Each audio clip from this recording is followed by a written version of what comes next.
I remind you of Clarence Schultz's statement from this platform when Anita and I were members here. In a sermon one Sabbath, Clarence said, "We do most of our sinning when we're right."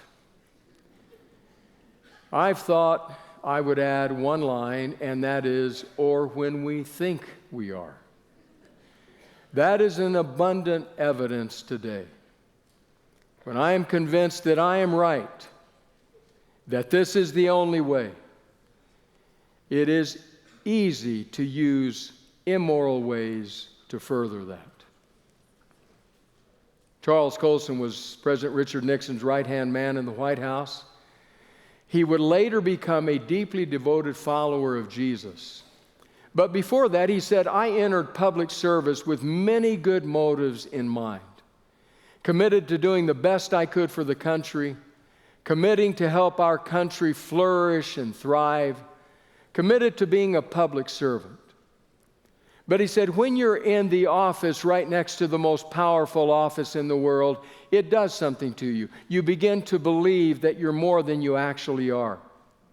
He said, over a period of time, my motivations evolved from wanting to do the best in the public square to believing that the best for the country meant that this president, Richard Nixon, had to stay in office, and I was willing to do anything to bring that about. Thus it was, he says, there was a rising political star that was their opposition, still didn't have a whole lot of influence, but he looked like he would. And so Colson said, I and some colleagues of mine planted a story in the media about him that had zero truth to it, and it destroyed his political career. What was that Clarence said? We do most of our sinning when we're right. Or I would add, when we think we are. It's an important thought to ponder. Because we live in a world where the public arena has become so contentious, so angry, and so polarized that we step into that space with great care. I've been aware in working on these sermons for this series just how delicate one has to be. Because we're in a time when people just listen for certain buzzwords, certain statements, and either immediately celebrate or immediately attack you. So I would just ask what Paul asked before King Agrippa. Just hear me out with some clemency. We do most of our sinning when we're right or when we think we are. That was the disciples that day on the road to Jerusalem. The story is told in Luke's Gospel, the 9th chapter. It is an important turning point in Luke's Gospel. You see, at this point, Jesus turns from his public ministry and sets his face resolutely toward Jerusalem. He realizes that he has an upcoming date at a place called Calvary. Something is waiting for him there. So he turns his face. This will be a long journey. For over 9 chapters, he will be on this journey to Jerusalem. And yet it is in these 9 chapters that we see him turning his focus away from the public so much, the crowd so much, and more specifically toward his disciples. He is going to teach them what it means to be disciples. How to live the life of discipleship, what that looks like, what it means in their relationships and in their conduct. So as we turn there today, this is the opening story, the first account that happens in this most important section. Therefore, it has top billing. It's as though Luke is saying, pay attention to this story because it will set the direction in what it means to be a disciple of Jesus. Luke 9, verse 51, as the time approached for him to be taken up to heaven, Jesus resolutely set out for Jerusalem. And he sent messengers on ahead who went into a Samaritan village to get things ready for him. But the people there did not welcome him because he was heading for Jerusalem. When the disciples James and John saw this, they asked, "Lord, do you want us to call fire down from heaven and destroy them?" But Jesus turned and rebuked them. Then he and his disciples went to another village. You have to nestle into two items of context to fully understand the story. The first is hospitality. Hospitality in this world was of paramount importance. The land was often dry and severe and forbidding. Getting food could be a problem. Getting that liquid of life, water, was an even greater problem. And so when somebody came along, friend or even foe, needing hospitality, the expectation was you would receive them, you would welcome them. It might mean the difference between life and death. So Jesus says, please go to the village up there. Have them get a place ready for us. We'll be there shortly. And they say, where are you headed? Jerusalem. Then you're not staying here. And that's the word that comes back. And that leads us to the second item of context. Not just hospitality, but the Jewish-Samaritan conflict. In the ancient world, Jewish people and Samaritan people were at a blood feud. They despised each other. There's a long and fractured and bloody history. There are some differences depending on what sources you read, but the thing that is absolute and clear in all the sources was they hated each other, wanted nothing to do with each other, and it was more than just that. It surrounded two things, race and religion. The ancient Jewish people said, you Samaritans are half-breeds, you're not pure. And they both said to each other, you're serving the wrong God in the wrong place at the wrong temple. And so race and religion fueled this debate, this feud, this conflict between them. And that's what Jesus and disciples come straight up against on this day. We need a place to stay. We need the shelter. We need the food. We need the water. Not here. So James and John, the sons of thunder, want to go Old Testament on them. We're going to bring Elijah right out of the closet right here, and we're going to settle this matter right now. Jesus, let us call fire down from heaven. We will destroy them. That's the either-or world in which they live. Either or. Samaria, Jerusalem. And we'll settle it by destroying our enemies. Now, alongside that story in Luke's gospel, I'd like to lay another story from John's gospel. It's a very familiar story. It's so familiar that I'm only going to refer to a certain part of it. It's in John chapter 4. It's another journey, another hot day. Jesus at noon sits at the well in Jacob's well in Samaria. And a woman approaches, a Samaritan woman, a woman who in her world would have had no influence, no clout. And Jesus, this Jewish rabbi, speaks to her with respect, with grace, asking a favor. And the conversation from there starts to unfold. In fact, it's a conversation that for a bit there seems to meander a bit. You're wondering, where is this going? But they come to a moment when the Samaritan woman is stunned. Shocked might be a better way to say it, to realize I am in the presence of someone who is more than human, more than ordinary. So she says to him, please settle a question for me, a debate, a long-held, angry, bitter dispute.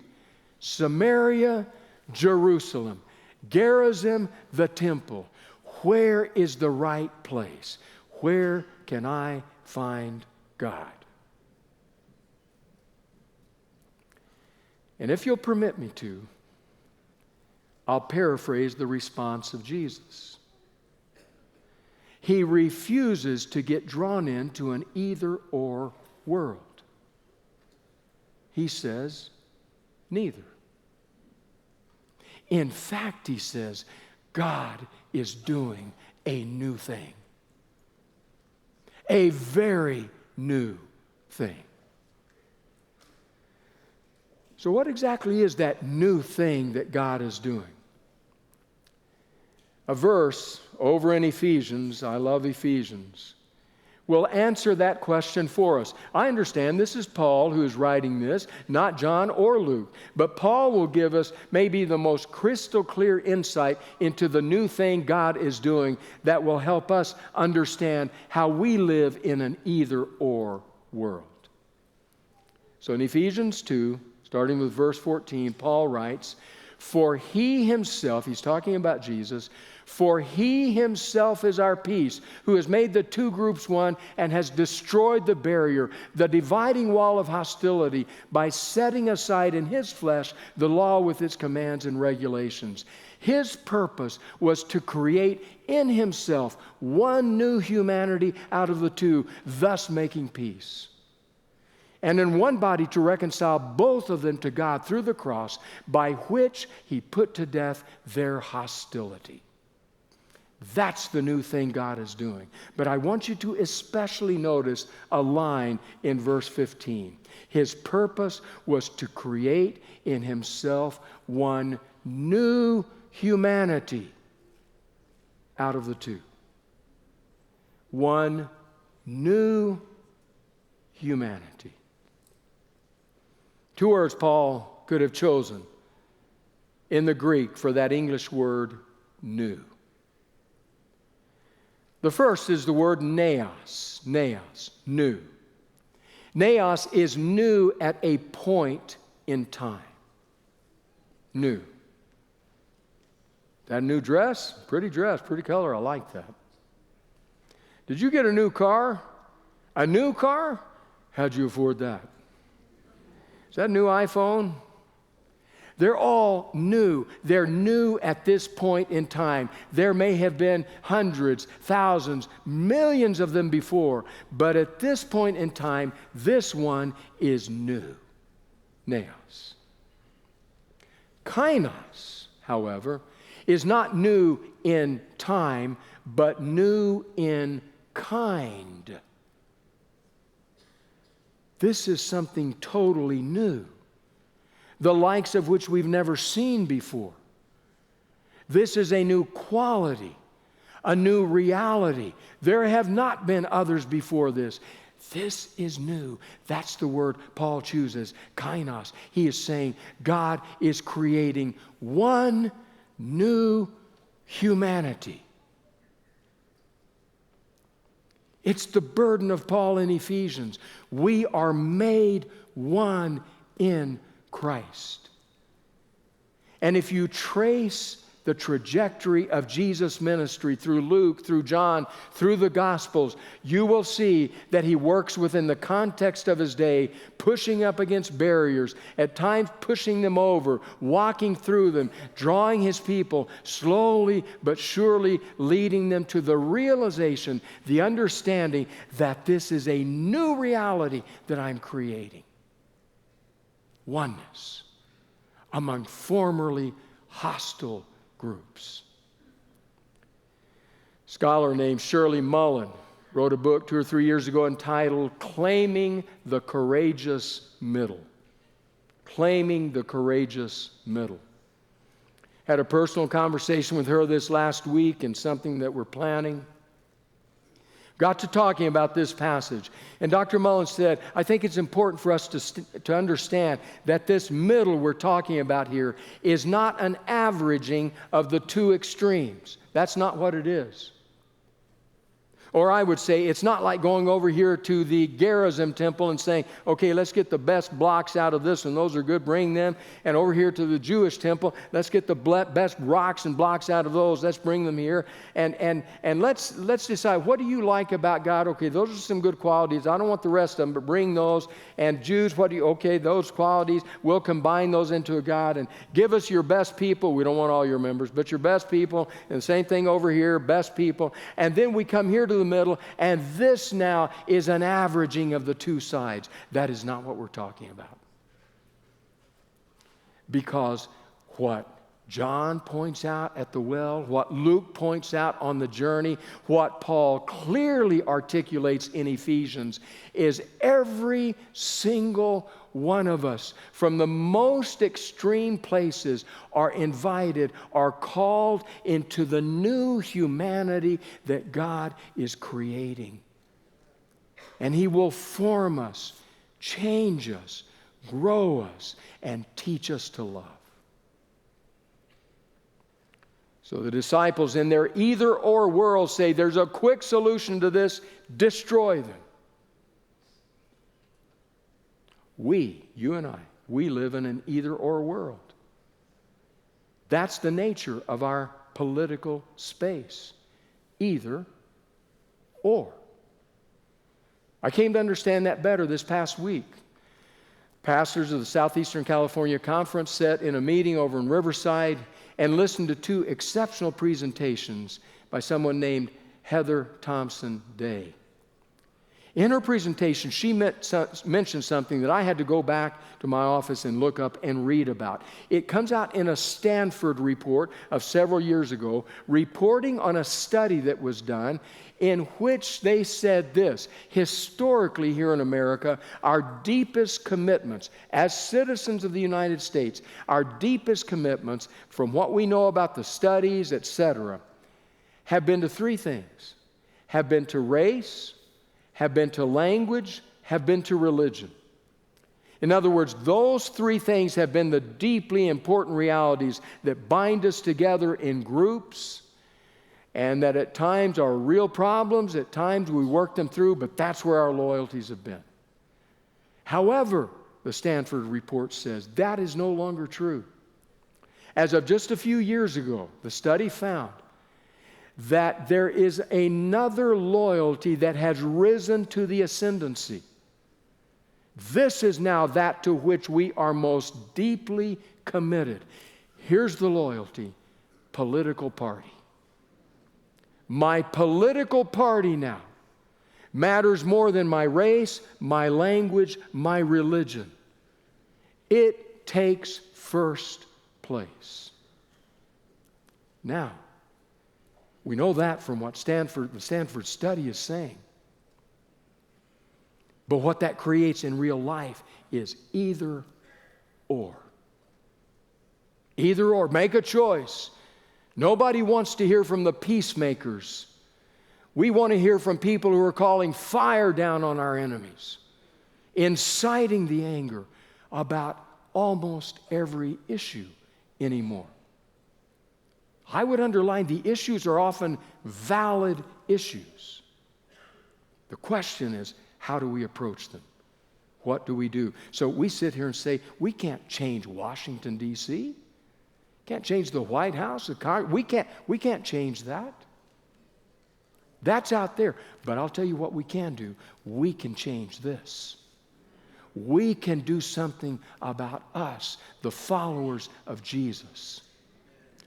In fact, I would go so far as to say to you, if the followers of Jesus become much more earnest about lighting candles than they are about cursing the darkness, who knows what we might change by His ethic of love and grace.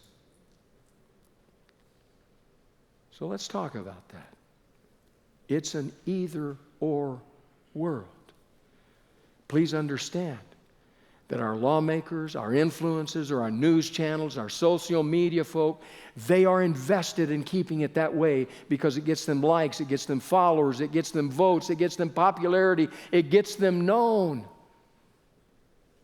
They don't want you to be in the middle talking about the peacemaking way of Jesus, because that doesn't bring you back to them. Here's an example. I don't know why I've done it, but I've done it. I've gone online onto YouTube to watch confirmation processes in the Congress and in the Senate. And friends, I'm talking about both sides. Just be clear. I thought about mentioning names from both sides, and I thought that's probably too politically hot, so I'm not going to mention names.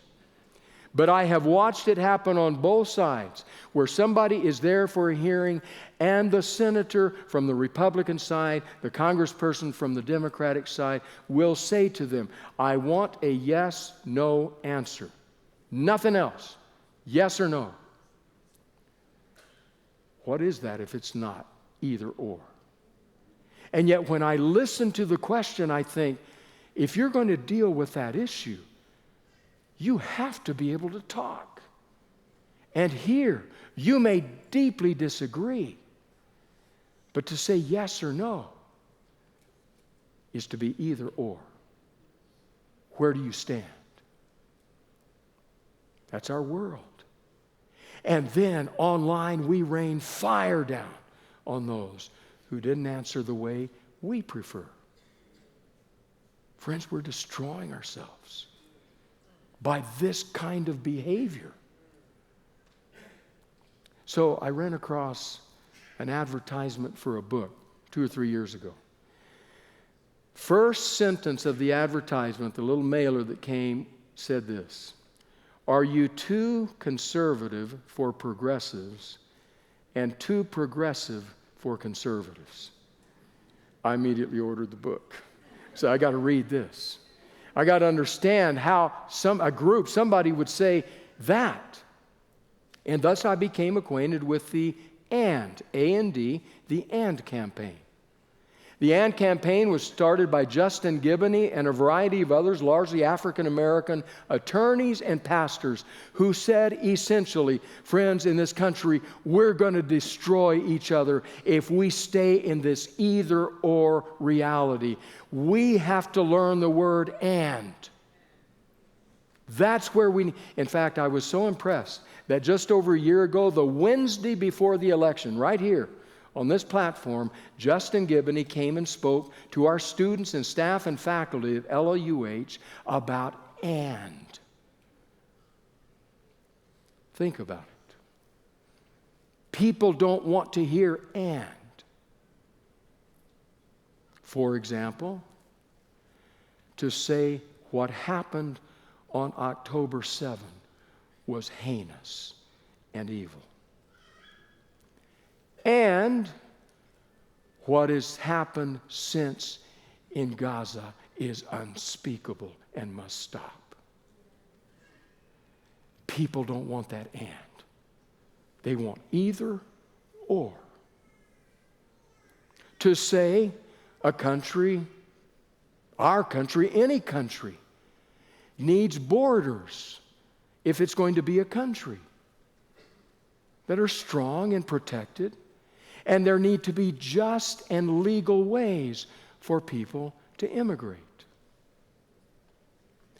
And whatever the current situation we are in does not release the Church of Jesus from being gracious and good and welcoming and kind to the foreigner, the alien, the stranger, and the poor. And nobody wants to hear that and. They want this or they want this. And Justin Giboney and his colleagues say, we better learn and, or we're going to be in a very bad place. Listen to just 2 brief statements from Giboney and his colleagues.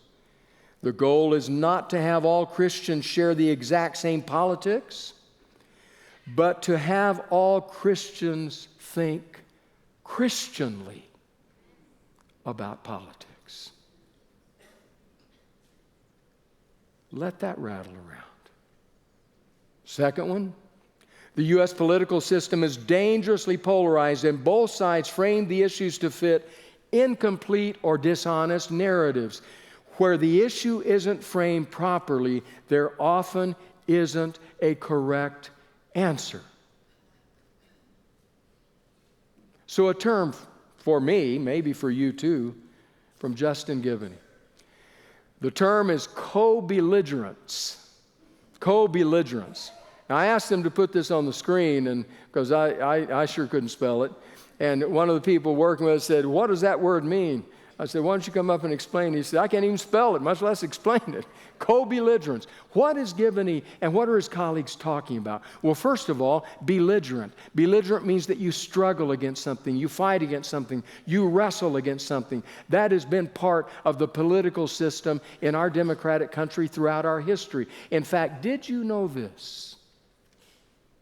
One of our three core founders, Joseph Bates, sea captain, had a very hard time preaching in the South. They didn't want him because they knew he was outspoken against slavery, belligerent against slavery. Our first General Conference president, John Byington, was a participated in the Underground Railroad, belligerent against that. So what do Justin Givney and his colleagues mean by co-belligerence? Here's what they mean. They say, as people who follow in the way of Jesus, we look at both sides and we realize that in both there are issues with which we can stand side by side. And so we say to this side, on this issue, we join you. We will fight for change in here. We will be co-belligerents with you. But don't get any ideas. This does not mean we endorse your full platform. Because on this other issue, we're going to stand over here with them. Because neither of you will own us. We are owned by one and one alone. And that's Jesus Christ. That's where we stand. But we will be co-belligerents as He leads us in wisdom through the complex spaces we face. And most people don't want to hear that because it's an either-or world, not an and world. But let's say it honestly, friends. Neither side has all the truth. It's just that simple. There is no human entity that can claim, we know it all, we have it all. So co-belligerence may not be a bad way forward. To quote Shirley Mullen again, she says, the affirmation of the importance of all, unites a community in the face of deep difference that motivates a religious community to continue listening to each other, to make room for hospitality, and to be open to the possibility that what is needed is a larger vision of God rather than a better argument for one or another of the polarizing positions on a particular issue. When was the last time I, in the middle of a political conversation with friends, angry at times, debating at times, when was the last time that I internally said, God, give me a larger vision of you and of this new humanity you seek to create? Let all my decisions grow out of my commitment to that. A larger vision of God. By listening. Hospitality. In a very real sense, it's the choice between Luke 9 and John 4. Luke 9 will destroy them. John 4, tell me about your life. I've shared it with some of you, and I'm going to say it again even if you heard it because it made such an impact on me. Scott Cormode, Fuller Professor of Leadership, said to a group of us here, if you're talking with young adults, your kids, your young adults, you're talking with them. And I'm going to enlarge that today and say if you're talking with people of different political perspectives, here's what Scott said. Keep a bottle of water in your hand. Keep a bottle of water. When they're done what they're going to say, Take a drink. Take a good drink. And then set it down and say, tell me more. When they're done with the next one, take another drink. Tell me more. Pretty soon you can't get 10 feet from the bathroom, but you'll be listening. You'll be hearing their heart. What would it be if we said, rather than leading with the anger that says, I'm going to destroy my opponents, we lead in the way of Jesus that tries to understand someone's journey, someone's pain, someone's sorrow, why they stand where they are, without violating our own perspectives. What might that look like? I'm going to read you a story given to me by my dear colleague Miguel Verrazas this week, gave me permission to share it, from the pen of Max Lucado. Elie Wiesel, a name probably many of you recognize. Elie Wiesel was a correspondent for a Jewish newspaper in Paris, France in 1954. A decade earlier, he was a prisoner in a Jewish concentration camp. A decade later, he would become known as the author of Night, an account of the Holocaust. Eventually, he'll be awarded the Congressional Gold Medal, the Presidential Medal of Freedom, and the Nobel Peace Prize. But tonight, Wiesel is a 26-year-old unknown newspaper correspondent. He's about to interview the French author François Mauriac, who is a devout Christian. Mauriac is France's most recent Nobel laureate for literature and an expert on French political life. Wiesel shows up at Mauriac's apartment nervous and chain-smoking, his emotions still frayed from the Nazi horror. His comfort as a writer still raw. The older Mauriac tries to put him at ease. He invites Wiesel in, and the two sit together in a small room. Before Wiesel can ask a question, however, Mauriac, a staunch Roman Catholic, begins to speak about his favorite subject, Jesus, to a Jewish writer. Wiesel grows uneasy. The name of Jesus is a pressed thumb on his infected wounds. Wiesel tries to reroute the conversation but can't.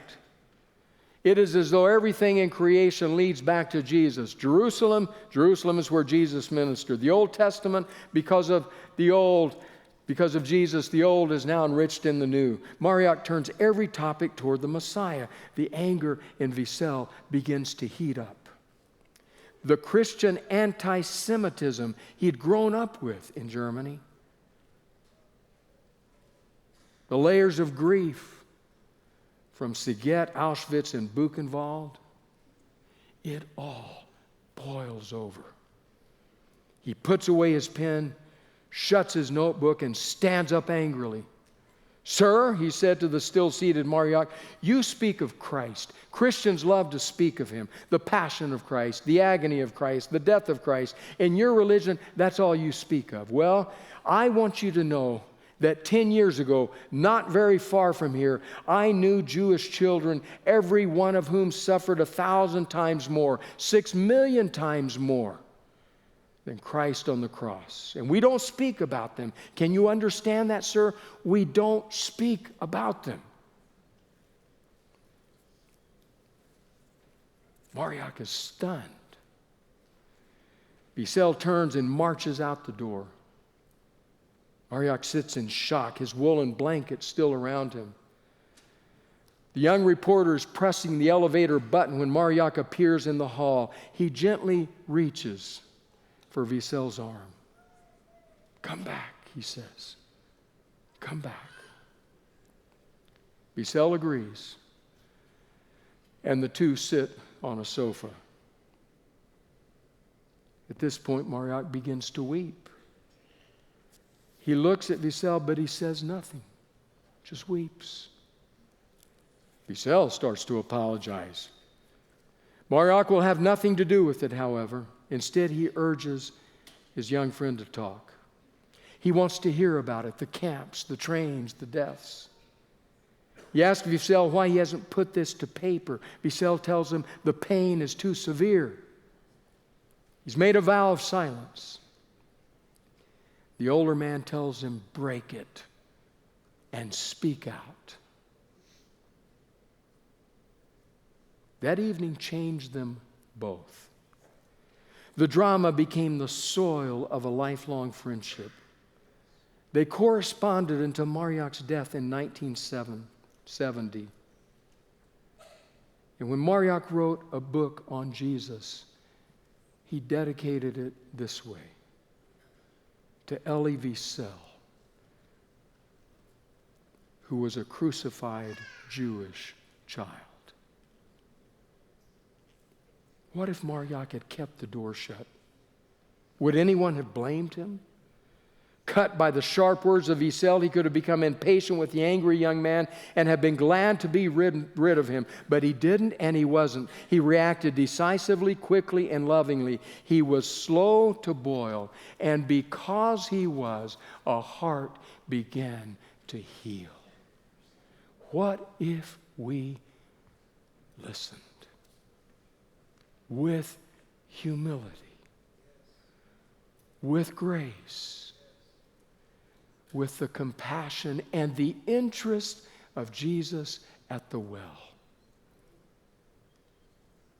What if we did that? I wonder if that relative with whom you now have a fractured relationship because of how you both stand politically, I wonder if that neighbor who hates you and you return it with interest because of your commitments, I wonder if the either-or spaces of our world might be bridged by listening with the ears of Jesus and creating and spaces.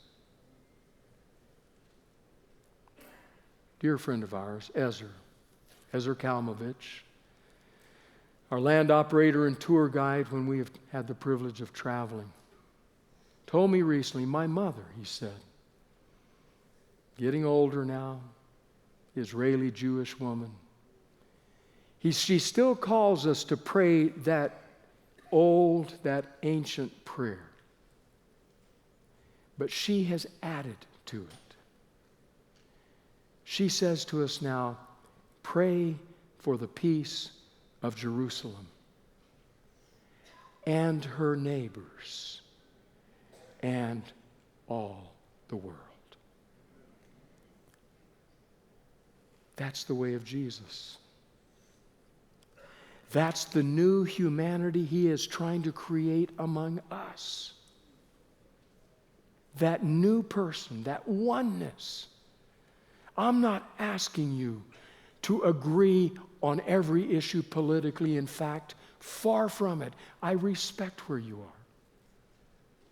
But I am asking to say, if Stanford does a study here, might they discover that the overarching commitment we have is to Jesus and to his way, to the one who said, blessed are the peacemakers, for they will be called the children of God. To that Jesus. So, sit down, grab a bottle, or sit by a well where there's plenty of water, where you can say, tell me more. That defeats the either-or nature of our world and draws us into the unified space of Jesus. God of grace, we need you like we've never needed you before. Lord, there are feelings here that have been deeply wounded, and we respect those feelings. People are angry because of how they've been affected. We want to hear that. People who wonder, is there any way forward? We'd rather just call fire down. Lord, we need you. Please enter into our community and let our community be a peacemaking community where all are welcomed and all are honored. In the name of Jesus, amen.